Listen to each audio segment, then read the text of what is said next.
میرے محترم بزرگوں، دوستوں، عزیزوں،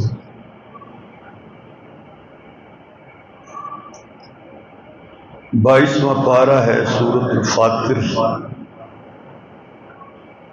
کی ایک آیت مقصہ آپ کے سامنے تلاوت کی ہے۔ اللہ جل شانہ نے فرمایا کہ اگر یہ کافر آپ کا انکار کرتے ہیں تو ان نے آپ سے پہلے جو نبی آئے وہ نبی معجزات لے کر آئے، صحیفے لے کر آئے، روشن کتابیں لے کر آئے، مگر ان لوگوں نے ان نبیوں کا انکار کیا، ان کی بات نہیں مانی۔ اللہ جل شانہ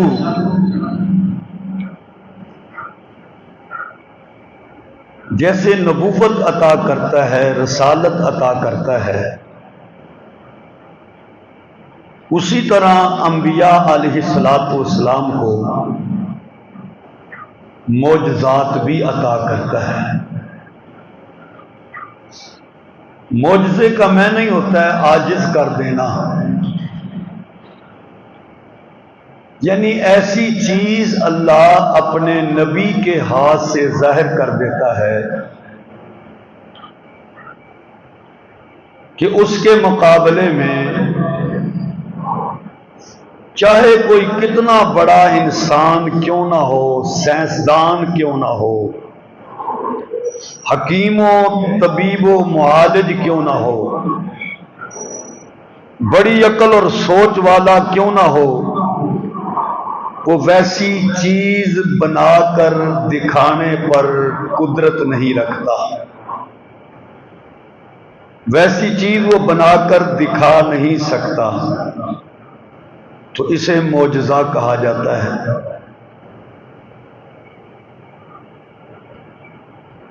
قرآن مجید میں اللہ پاک نے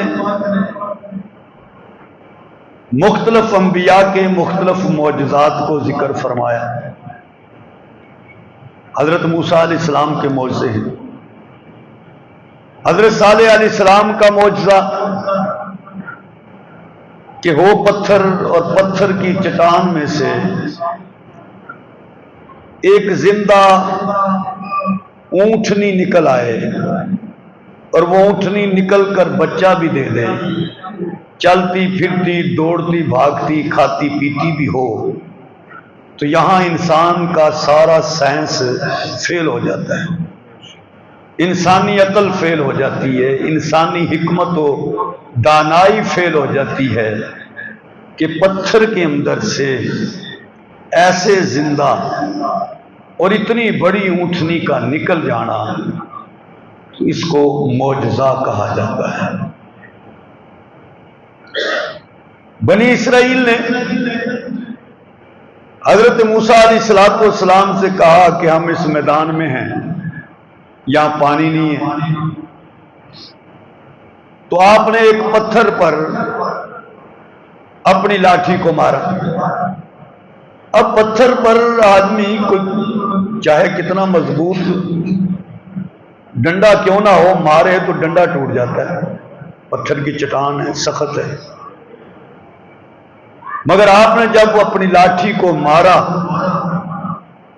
تو پتھر میں سمجھے 12 ٹوٹیاں لگ گئیں، 12 چشمے پانی کے جاری ہو گئے اس چٹان میں، 12 قبیلے 12 ہی ٹوٹیاں، ہر قبیلے نے اپنا اپنا نشان لگا لیا کہ میں نے یہاں سے پانی لینا ہے، دوسرے نے یہاں سے، تیسرے نے، چوتھے نے، پانچویں۔ وہی بنی اسرائیل آدمی قتل ہو گیا، قاتل کا پتہ نہیں چل رہا، موسیٰ علیہ السلام کے پاس آئے، فرمایا گائیں ذبح کر لو بھائی۔ لمبی چوڑی بات ہے، میں شارٹ مختصر عرض کرنے لگا ہوں۔ انہوں نے کہا جی گائیں کا قتل کے ساتھ کیا تعلق ہے؟ ہم قاتل کا پتہ پوچھنے آئے اور آپ گائے کا نام لے رہے ہیں، پھر کیسی ہو، کیسی رنگت ہو، مختلف سوالات۔ بہرحال ان نے گائے ذبح کر دی۔ اب گائے کے گوشت کا ٹکڑا اس مرنے والے کو جب لگایا گیا تو وہ زندہ ہو گیا۔ اب یہاں ساری سائنس فیل ہو گئی کہ گائے کا گوشت کا ٹکڑا لگانے سے کبھی مردہ زندہ ہوتا ہے، اس میں روح آ جاتی۔ وہ زندہ ہو گیا، اس نے بتایا کہ مجھے فلانے آدمی نے قتل کر دیا۔ تو یہ کیا ہے؟ یہ معجزہ ہے کہ اس مثل اس طرح کی کوئی چیز اور کوئی انسان دکھا نہیں سکتا۔ اب لاٹھی جب ماری سمندر پر تو 12 راستے بن گئے۔ ہم لاٹھی ماریں جتنی مرضی بڑی مارے تو لہریں اٹھیں گی، پانی کی چھینٹیں پڑیں گے، بس اس سے زیادہ کیا ہوگا۔ اب لاٹھی ماری ہے ایک جگہ پر، راستے 12 بن گئے، پانی کی لہریں دیواروں کی طرح کھڑی ہو گئی، بیچ میں خشک راستہ بن گیا، ادھر بھی پانی ہے ادھر بھی پانی ہے، اس کی دیوار بنی ہوئی ہے، اور درمیان میں سے 12 قبیلوں کے 12 راستے بن گئے۔ یہاں بھی انسانی عقل، انسانی سمجھ، انسانی علم فیل ہو جاتا ہے۔ یہ کیسے ہو گیا؟ تو اس کو معجزہ کہا جاتا ہے۔ یہ سب کچھ ہوتا ہے مگر ہوتا ہے اللہ کی قدرت سے، اللہ کی طاقت سے۔ اللہ چاہے تو ہوتا ہے۔ معجزہ کس کو کہتے ہیں؟ میں اکثر یہ تشریح کرتا ہوں کہ ہاتھ نبی کا ہوتا ہے مگر اس میں قدرت اور حکم اللہ کا ہوتا ہے۔ اللہ چاہے ظاہر ہوگا، اللہ نہ چاہے تو ظاہر نہیں ہوگا۔ کرامت کس کو کہتے ہیں؟ کہ ہاتھ اللہ کے ولی کا ہوتا ہے مگر اس میں حکم اللہ کا چلتا ہے۔ اللہ چاہے تو کرامت ظاہر ہوگی، نہ چاہے تو ظاہر نہیں ہوگی۔ اللہ چاہے تو معجزہ ظاہر ہوگا، اللہ نہ چاہے تو معجزہ ظاہر نہیں ہوگا۔ کیوں؟ اس کی دلیل قرآن میں موجود ہے۔ سورہ آل عمران 3 پارہ۔ حضرت عیسیٰ علیہ السلام جس زمانے میں تشریف لائے وہ زمانہ حکمت کے عروج کا زمانہ تھا، بڑے بڑے حکیم، یعنی حکمت کہہ لیں کہ اس دور میں بلندی پر تھی۔ اب اس دور میں حضرت عیسیٰ علیہ السلام تشریف لائے، آپ نے کیا فرمایا؟ قد جئتکم بآیۃ من ربکم، اے بنی اسرائیل سنو، میں تمہارے پاس اللہ کی نشانیاں لے کر آیا ہوں، تمہارے پروردگار کی نشانیاں لے کر آیا ہوں۔ وہ کیا ہے؟ انی اخلق لکم من الطین، میں تمہارے لیے مٹی میں سے ایک پرندہ بناتا ہوں۔ چڑیا بنا لی مثال کے طور پر مٹی کی، جیسے بچے بناتے ہیں، وہ بن گئی۔ فَأَنفُخُ فِيهِ، اور میں پھر اس میں پھونک مار دیتا ہوں۔ فَيَكُونُ طَيْرًا بِإِذْنِ اللَّهِ، پھر وہ مٹی کا پرندہ اللہ کے حکم سے اصلی پرندہ بن جاتا ہے۔ بِإِذْنِ اللَّهِ، میرا کمال نہیں ہے، میرا کوئی ذاتی اختیار نہیں ہے، میں صرف بنا رہا ہوں، پھونک مار رہا ہوں۔ اسے زندگی دینے والا، اس میں اڑنے کی طاقت دینے والا، اڑنے کی صلاحیت پیدا کرنے والا وہ میرا اللہ ہے۔ بِإِذْنِ اللَّهِ، اللہ کے حکم سے وہ پرندہ بن جاتا ہے۔ اب حکمت اتنی عروج پر تھی مگر اس دور میں کوڑ کے مرض کا علاج حکیموں کے پاس نہیں تھا، اور جس کو کوڑ کا مرض ہو جاتا اس کا برا حال کرتے لوگ۔ اسے جنگلوں کی طرف چھوڑ دیتے، کوئی اس سے مل نہیں سکتا۔ یہ واقعات موجود ہیں آج بھی بائبل میں۔ جتنا مرضی عروج تھا مگر کوڑ کے مرض کا علاج نہیں تھا، لیکن کوڑ کے مرض والا آدمی جب عیسیٰ علیہ السلام کے پاس آتا اور آپ اس کے اوپر ہاتھ پھیر دیتے تو اس کا سارا مرض ختم ہو جاتا۔ بندہ جب دنیا میں آیا اس کی آہستہ آہستہ روشنی آنکھوں کی ختم ہو گئی، علاج شروع ہوتا ہے تو کہیں کہیں علاج ممکن بھی ہو جاتا ہے، آدمی ٹھیک ہو جاتا ہے، مگر مادر زاد اندھا، ماں کے پیٹ میں سے اندھا جو پیدا ہوا اس کا علاج کوئی نہیں۔ مگر عیسیٰ علیہ السلام کے پاس جب کوئی آتا تو آپ اس کی آنکھوں پر ہاتھ پھیر دیتے تو وہ مادر زاد اندھا صحیح دیکھنا شروع کر دیتا۔ وَأُحْيِي الْمَوْتَى بِإِذْنِ اللَّهِ، اور میں مردوں کو زندہ کرتا ہوں لیکن بِإِذْنِ اللَّهِ، اپنے اختیار سے نہیں، اللہ کے حکم سے۔ تو معلوم ہوا معجزہ اللہ کے امر اور حکم کا نام ہے، ذاتی اختیار کا نام نہیں ہے۔ اللہ پاک نے قرآن مجید میں نبی کریم علیہ السلام کو حکم دیا، وَأَنذِرْ عَشِيرَتَكَ الْأَقْرَبِينَ،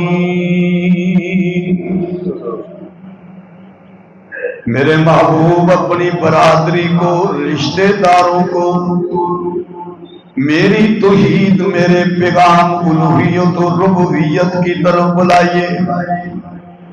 حضور نبی کریم علیہ السلام نے حضرت علی مقتدر رضی اللہ تعالی عنہ سے فرمایا، گوشت لے کر آؤ اور برادری کے جتنے بھی افراد ہیں ہمارے رشتہ دار سب کو بلا لاؤ۔ حضرت علی مرتضیٰ فرماتے ہیں بکری کی ایک ران مجھے ملی اور ایک کٹورا پیالہ دودھ کا ملا، اس کا گوشت بنا، بکری کی ران کا روٹیاں بن گئی۔ برادری کے لوگوں کو جب بلا کے لے کر آیا تو 40 افراد اکٹھے ہو گئے، آپ کے چچا پھوپھیاں وغیرہ سارے بیٹھ گئے، جس میں ابو لہب بھی تھا۔ حضور نبی کریم علیہ السلام نے فرمایا علی نے کھانا کھلاؤ۔ جب وہ گوشت ران کا، بکری کی ران کا گوشت کتنا ہوگا؟ حضرت علی فرماتے ہیں کہ کھانا اتنا تھا کہ جتنے آئے ہوئے ہیں ان میں سے ہر کوئی اس سے زیادہ کھانا کھا جاتا تھا۔ نبی کریم علیہ السلام نے فرمایا علی انہیں کھانا پیش کرو۔ جب کھانا سامنے رکھا گیا تو ابو لہب کہنے لگا یہ تو ہمارے ساتھ مذاق ہو رہا ہے، اتنا کھانا تو ہم میں سے ہر کوئی کھا جاتا ہے۔ مگر جب نبی کریم علیہ السلام نے فرمایا کھاؤ، کھانا شروع کر دیا۔ حضرت علی مرتضیٰ فرماتے ہیں میں دیکھ رہا ہوں ان کے ہاتھ کھانے کو لگتے تو ہیں مگر کھانا کم ہوتا ہوا نظر نہیں آتا۔ 40 افراد نے وہ کھانا کھا لیا۔ میرے آقا نے فرمایا علی دودھ پلاؤ۔ وہ دودھ کا ایک پیالہ تھا، میں نے دیا، ہر ایک نے پیٹ بھر کر پی لیا۔ حضرت علی فرماتے ہیں مگر دودھ کا پیالہ اتنا ہی باقی رہا جتنا اس میں پہلے موجود تھا۔ ابو لہب نے جب دیکھا حضور کی بات سننا تو پسند وہ پہلے ہی نہیں کر رہا تھا، مگر اسے موقع مل گیا، کہنے لگا اٹھو چلو مجھے تو ایسے لگتا ہے کہ محمد نے کھانے پر جادو کر دیا ہے صلی اللہ علیہ وسلم۔ نبی کے اس عظیم معجزے کو دیکھ کر بھی وہ ایمان کی طرف نہیں آیا، کلمے کی طرف نہیں آیا۔ حضرت ابن عباس رضی اللہ تعالیٰ عنہ فرماتے ہیں مکہ المکرمہ کے اندر، حرم کعبہ کے اندر مکے کے سارے چودھری بڈیرے بیٹھے ہوئے تھے۔ مشورہ شروع ہو گیا، آج اگر محمد رسول اللہ صلی اللہ علیہ وسلم حرم کعبہ میں آ گئے تو ہم انہیں ضرور قتل کر دیں گے۔ حضور نبی کریم علیہ السلام کی بیٹی سیدہ فاطمہ طاہرہ مطہرہ رضی اللہ تعالی عنہا نے جب ان کی بات کو سنا تو دوڑتی ہوئی حضور کے پاس آئیں، عرض کی ابا جی آج آپ نے حرم کعبہ کی طرف نہیں جانا۔ حضور نبی کریم نے پوچھا بیٹی کیوں نہ جاؤں، وجہ کیا ہے؟ عرض کی ابا جی آج انہوں نے مشورہ کر رکھا ہے کہ آپ حرم کعبہ میں آئیں گے تو وہ آپ کو قتل کر دیں گے۔ نبی کریم علیہ السلام نے فرمایا فاطمہ میرے لیے پانی لے کر آؤ۔ حضرت فاطمہ پانی لے کر آ گئی، حضور نے وضو فرمایا، وضو فرمانے کے بعد نبی کریم علیہ السلام حرم کعبہ کی طرف چلے اور آپ نے جا کر وہاں جب نماز پڑھنی شروع کر دی ان لوگوں نے دیکھا کہ حضور آ گئے۔ روایت میں آتا ہے ان کی سب کی نظریں جھک گئی اور الفاظ آتے ہیں اتنی نظریں جھکی کہ ان کی یہ ٹھوڑیاں ان کے سینوں کے ساتھ ایسے لگ گئی، ایسے گردنیں جھک گئی کہ ان میں سے کسی نے بھی اپنی نظر اٹھا کے نبی کریم کی طرف دیکھنے کی سکت ہی نہ رہی، نظریں جھک گئی، کوئی اپنی زبان سے کوئی لفظ بول نہ سکا۔ نبی کریم علیہ السلام نے جب ان کی یہ کیفیت دیکھی اپنے ہاتھ میں مٹی لی اور حضور نے ایسے پھینک دی۔ حضرت ابن عباس رضی اللہ تعالیٰ عنہ فرماتے ہیں وہ مٹی جس کافر کے وجود کو لگی وہ بدر کے میدان میں قتل ہو گیا۔ یہ حضور کا معجزہ ہے۔ نبی کریم حرم میں گئے مگر کسی میں سکت اور طاقت نہیں ہوئی حضور کی طرف دیکھنے کی۔ آپ کی پھینکی ہوئی مٹی جس کے وجود کو لگی وہ بدر کے میدان میں قتل ہو گیا، مارا گیا۔ اللہ اپنے نبیوں کے ہاتھوں سے معجزات کو ظاہر کرتا ہے۔ شیبہ بن عثمان کہتے ہیں حنین کے موقع پر میرے دل میں خیال آیا کہ میرا باپ چچا عزیز و کرب کو محمد رسول اللہ صلی اللہ علیہ وسلم کے صحابہ نے قتل کر دیا ہے، لہذا مجھے موقع مل جائے میں حضور کو قتل کر دوں۔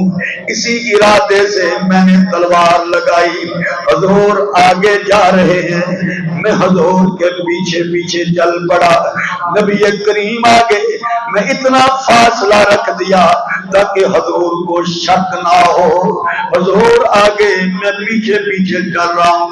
میں نے ذرا دوڑ کر حضور کے قریب ہو گیا، اتنا قریب کہ میں تلوار چلاؤں اور تلوار آپ کی گردن پر لگے اور گردن کٹ جائے، اتنا قریب ہوا۔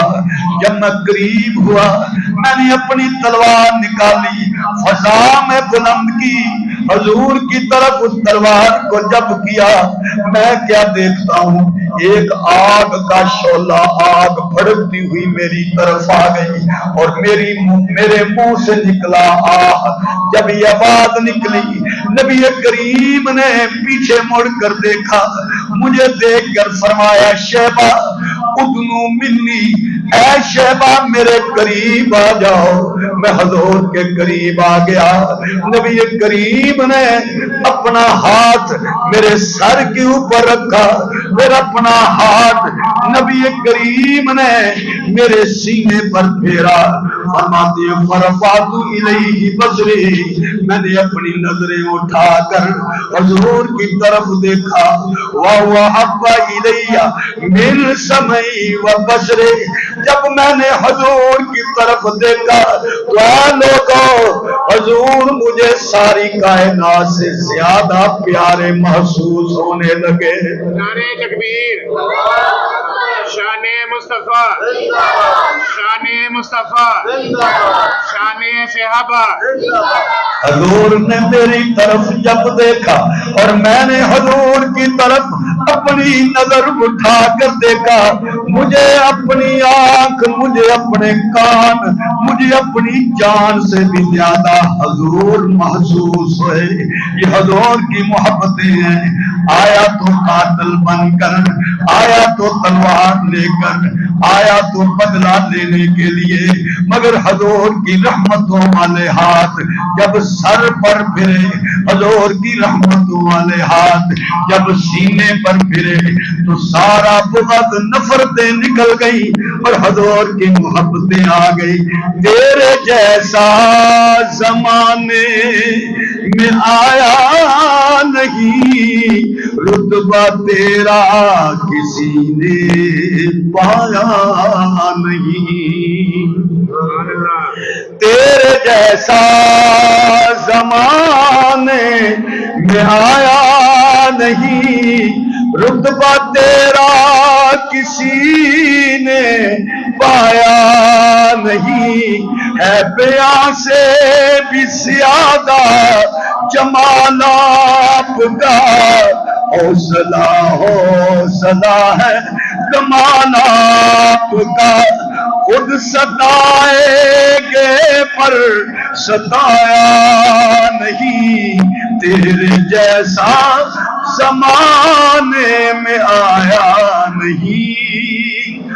ان کو دیوانہ مجنون پکارا گیا، جسم نازک پتھروں سے مارا گیا، کون سا ظلم ہے جو اٹھایا نہیں، تیرے جیسا زمانے میں آیا نہیں۔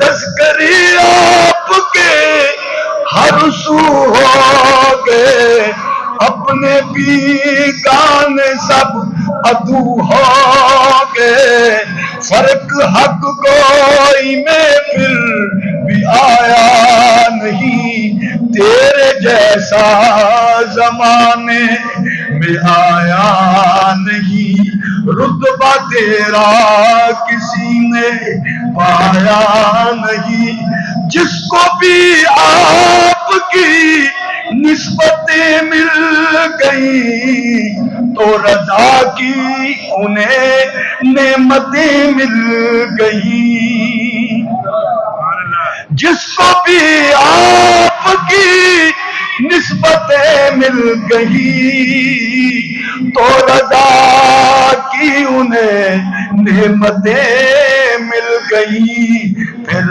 زمانے نے ان کو بھلایا نہیں، تیرے جیسا زمانے میں آیا نہیں، رتبہ تیرا کسی نے پایا نہیں۔ نعرہ تکبیر، شان مصطفیٰ، شان مصطفیٰ، شان صحابہ۔ آیا تو سر لینے کے لیے تھا، مگر یہ حضور کی رحمتیں تھی، برکتیں تھی، یہ معجزہ تھا کہ وہ سر لینے والا خود گردن کٹوانے والوں میں شامل ہو گیا، حضور کے غلاموں میں شامل ہو گیا۔ حضور کا تو سراپا معجزہ رکھا ہے رب نے، اگر چھڑی پر ہاتھ پھیر دیں تو وہ سورج کی طرح چمکنی شروع ہو جائے، اگر آپ اپنے ہاتھ اٹھا لیں تو آسمان سے رحمت کی بارش برسنے لگے، انگلی کا اشارہ کر دیں تو چاند ٹکڑوں میں تقسیم ہو جائے، آپ کے چہرے کو کوئی محبت کی نظر سے دیکھے تو دل کے سارے اندھیرے دور ہو جائے، اپنا لعاب اگر علی کی دکھتی ہوئی آنکھ پر لگا دے تو شفا بن جائے، ابو بکر کی ایڑی پر لگا دے تو شفا بن جائے۔ یہ سراپا معجزہ ہے میرا مصطفیٰ صلی اللہ علیہ وسلم۔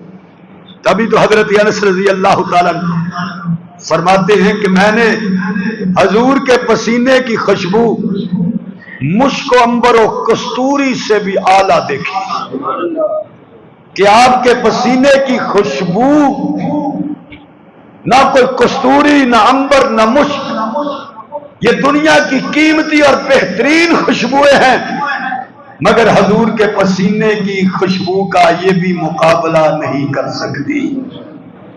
ایسا سراپا معجزہ نبی کریم علیہ السلام کی ذات۔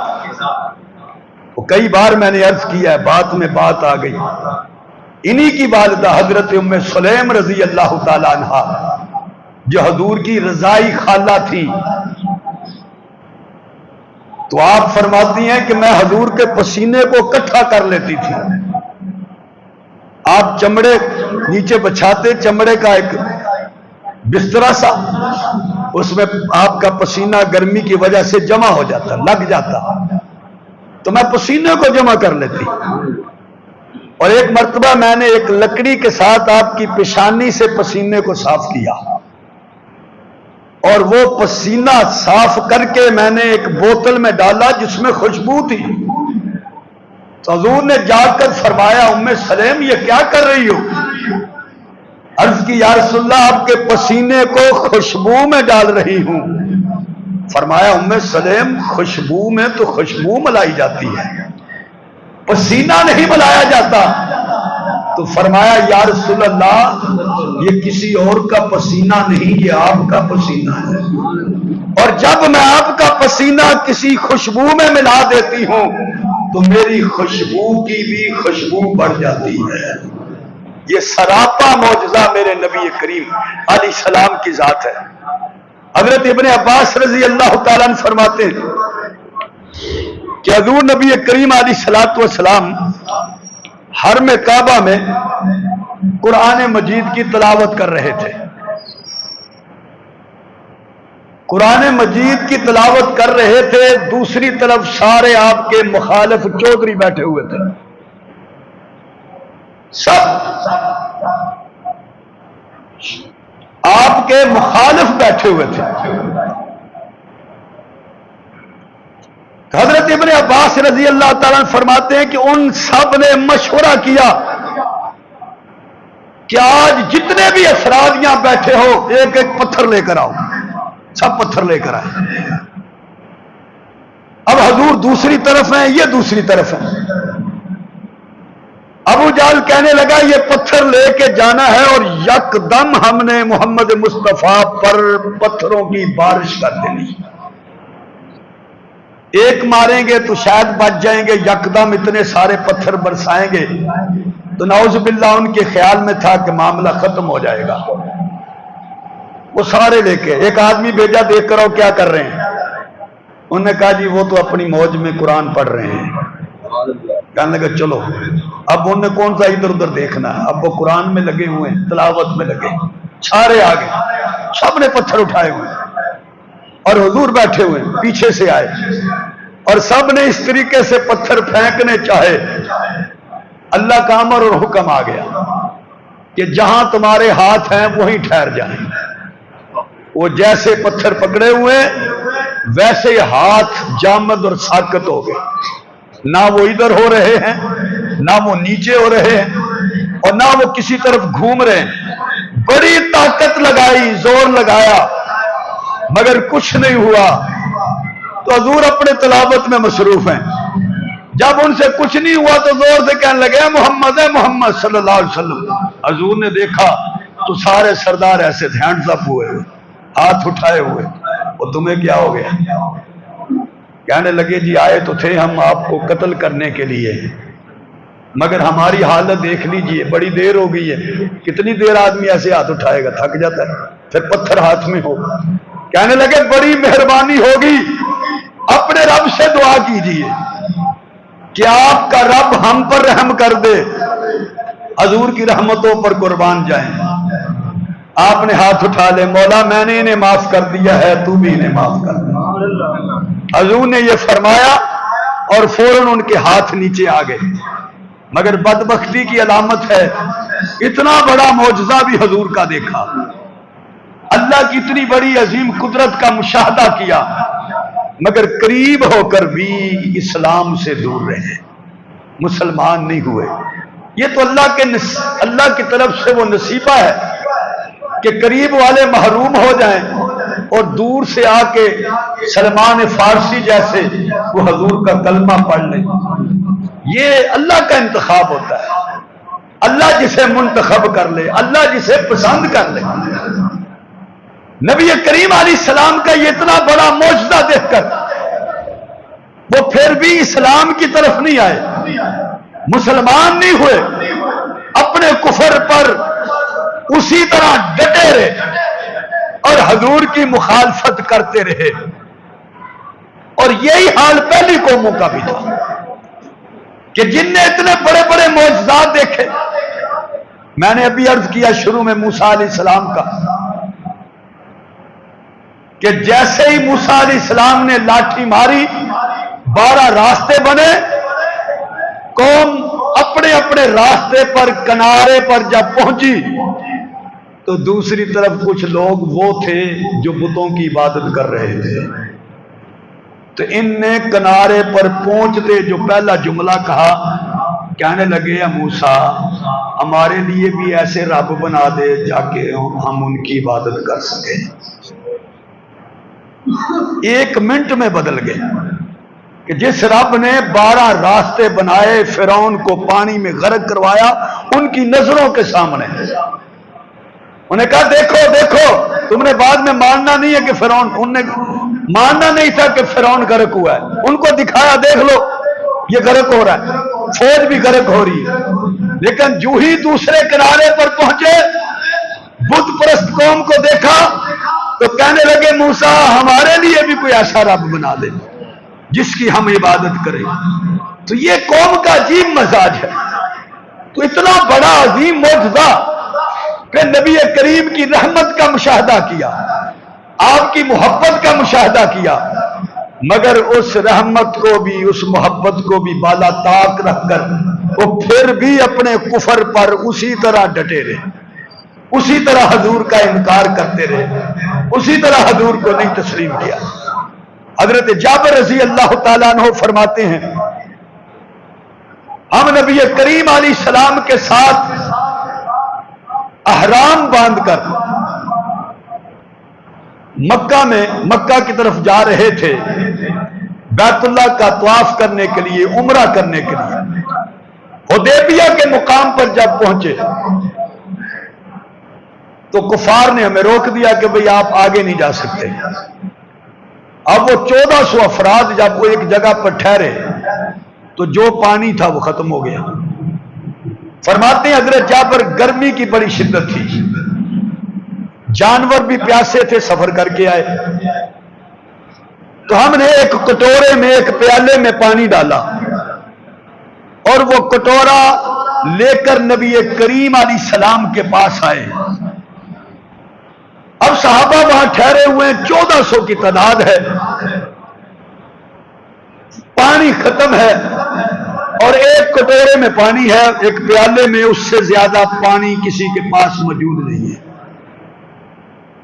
حضور کے پاس لائے، عرض کی یا رسول اللہ صلی اللہ علیہ وسلم ہمارے پاس اس سے زیادہ پانی کوئی نہیں ہے، جانور بھی پیاسے ہیں، آپ کے سپاہی بھی پیاسے ہیں۔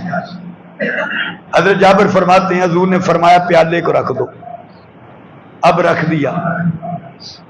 حضور نبی کریم علیہ السلام نے اپنا دست مبارک ایسے کر کے اس پیالے میں ڈالا۔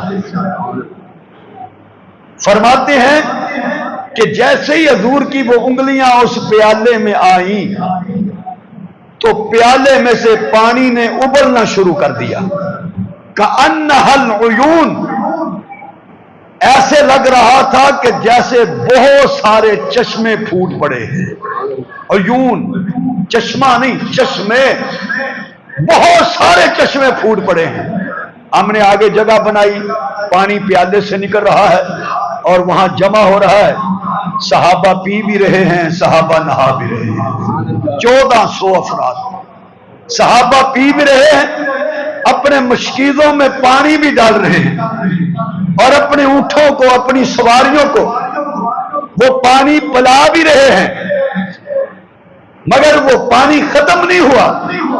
1400 افراد نے وہ پانی پیا۔ اس کو معجزہ کہتے ہیں، اللہ کی قدرت کہتے ہیں۔ خبیب بن اصحاب کہتے ہیں کہ میں ایک مرتبہ نبی کریم علیہ السلام کے پاس پہنچا، حضور جنگ پہ جا رہے تھے، تو میں نے عرض کی کہ یا رسول اللہ میں بھی جنگ میں آپ کے ساتھ جانا چاہتا ہوں۔ آپ نے فرمایا مسلمان ہو کہ کافر ہو؟ میں نے کہا میں کافر ہوں، مسلمان تو نہیں ہوں۔ آپ نے فرمایا پھر ہم کافر سے مدد نہیں لیتے، تم جا سکتے؟ میں نے کہا جی میں مسلمان ہو جاتا ہوں۔ آپ نے فرمایا جو کلمہ پڑھا دیا میں مسلمان ہو گیا۔ حضور نے فرمایا باجو۔ میں نبی کریم علیہ السلام کے ساتھ اس جنگ میں شریک ہوا، لڑائی شروع کر دی، لڑتا رہا، آخر ایک کافر نے تلوار چلائی اور میرے کندھے پر لگ گئی اور کندھا کٹ گیا، اور صرف ایک چمڑے کے ساتھ میرا کندھا وہ یہ ہاتھ جو ہے لٹک گیا۔ اب دوسرے ہاتھ میں میرے تلوار ہے، میں لڑ بھی نہیں سکتا، اور جنگ زوروں پر ہے، اور میرے لیے یہ سب سے بڑی پریشانی تھی۔ تو میں اسی پریشانی میں، اسی تکلیف میں نبی کریم علیہ السلام کی خدمت میں آیا، عرض کی یا رسول اللہ میری یہ کیفیت دیکھیے، میرے یہ کندھے پر تلوار لگی ہے، یہ تھوڑے سے چمڑے کے ساتھ لٹکا ہوا ہے، جنگ زوروں پر ہے، خون بہہ رہا ہے، اور آپ دعا فرما دیجیے۔ فرماتے ہیں حضور نے میرے کندھے کو پکڑا اور اس کو ایسے اس کی جگہ پر لگایا، اپنی رحمت والا ہاتھ پھیرا اور مجھے کہا اپنے ہاتھ کو اٹھاؤ۔ تو میں نے اٹھایا تو میرا ہاتھ جڑ چکا تھا، تو میرا ہاتھ جڑ چکا تھا۔ میں نے ادھر دیکھا، ادھر دیکھا، ایسے دیکھا، ایسے دیکھا، وہ ویسے ہی سلامت ہو گیا جیسے پہلی بار وہ سلامت تھا۔ میں نے تلوار پکڑی اور اس کافر کو تلاش کیا جس نے میرے کندھے پر تلوار ماری تھی، اور پھر میں نے اسی ہاتھ سے جس ہاتھ کو اس نے زخمی کیا تھا اس کافر کو قتل کیا۔ یہاں انسانی سائنس، انسانی عقل، انسانی سمجھ، انسانی حکمت، انسانی علم سارا فیل ہو جاتا ہے کہ یہ کندھا کیسے جڑ گیا، سیکنڈوں میں کیسے جڑ گیا۔ ہمارے ہاں تو ٹانگ ٹوٹ جائے تو پلستر چاڑ دیتے ہیں، 40 دن سے پہلے آپ نے اتارنا نہیں ہے، یا وہ شکنجا لگا دیا جاتا ہے، کتنے دنوں تک آدمی جو ہے وہ ہاتھ ایسے کرتا ہے۔ مگر اس کو معجزہ کہتے ہیں کہ اس کے مثل لانے پر انسان کی طاقت ختم ہو جائے، اور یہ صرف نبی کے ہاتھ سے ظاہر ہوتا ہے۔ ہمارے ہاں ایک عام جملہ بول دیتے ہیں وہ جی معجزہ ہی ہو گیا۔ معجزہ صرف نبی سے ظاہر ہوتا ہے، آدمیوں سے ظاہر نہیں ہوتا، عام آدمیوں سے ظاہر نہیں ہوتا۔ کرامت اللہ کے ولی سے ظاہر ہوتی ہے، اللہ کے ولیوں کی کرامتیں ہیں۔ جس طرح معجزے کو ماننا ایمان ہے، اسی طرح اللہ کے ولیوں کی کرامتوں کو ماننا بھی ایمان ہے۔ کرامت برحق ہے، سچ ہے، مگر کرامت اور معجزہ ظاہر ہوتا ہی تب ہے جب اللہ کا حکم ہے۔ اللہ کا حکم نہیں تو نہ معجزہ ظاہر ہوتا ہے نہ کرامت ظاہر ہوتی۔ تو کرامت بھی ایسی چیز ہوتی ہے کہ انسان کی عقل وہاں بھی فیل ہو جاتی ہے، یہ کیسے ہو گیا۔ تو جب کرامت کا کوئی معاملہ آئے تو بے وجہ تنقید نہ کرا کرو۔ اب آج کل سوشل میڈیا میں کسی اللہ کے ولی کی کوئی کرامت کا ذکر ہوتا ہے تو بڑے نیچے جو ہے کمنٹس چل رہے ہوتے ہیں، جی ہنسی مذاق تنقید۔ یہ کرامت کا معاملہ ہے، یہ اللہ کا اور اس کے ولی کا معاملہ ہے کہ نہ کرامت ہماری سمجھ میں آ سکتی ہے نہ معجزہ ہماری سمجھ میں آ سکتی ہے۔ ہاں اللہ کا ولی ہو، سنت کا پابند ہو، اس سے کوئی چیز ظاہر ہو جائے تو یہ کرامت ہے۔ اور اگر کوئی ایسے ہی آدمی ہے، نہ کوئی سنت کا پابند ہے، نہ کوئی نماز، نہ کوئی روزہ، نہ حج، نہ زکات، نہ قرآن، کوئی تعلق نہیں ہے دین سے، کوئی جادوگر ٹائپ کا بندہ ہے، اس سے کوئی چیز ظاہر ہوگی وہ جادو ہوگا، کرامت نہیں ہوگی۔ کرامت ظاہر ہی اللہ کے ولی سے ہوتی ہے، اور ولی وہی ہوتا ہے جو سنت کا تابعدار اور فرما بردار ہو۔ اور میں اکثر یہ بات کہتا ہوں کہ حضرت سلطان باہو رحمت اللہ علیہ نے اپنی کتاب کشف اسرار میں یہ بات لکھی ہے۔ انہوں نے کہا فقیر کون ہوتا ہے؟ آپ نے فرمایا فقیر ہوتا ہی وہ ہے کہ جس کے سامنے اللہ کا قرآن ہو، اور جس کے دائیں ہاتھ میں حضور کی سنت اور حضور کا فرمان ہو، اور جس کے بائیں ہاتھ میں فقہ ہو، دین کے مسئلے، حلال اور حرام کے مسئلے ہوں۔ فرمایا یہ اللہ کا ولی ہے۔ اور جس کے پاس یہ کچھ نہیں ہے تو اگلے لفظ ہیں، وہ شیطان کا ولی تو ہو سکتا ہے مگر اللہ کا ولی نہیں ہو سکتا۔ تو کرامت بھی اللہ کے حکم کی پابند ہے، اور معجزہ بھی پابند ہے۔ کرامت بھی برحق ہے اور معجزہ بھی برحق ہے۔ وآخر دعوانا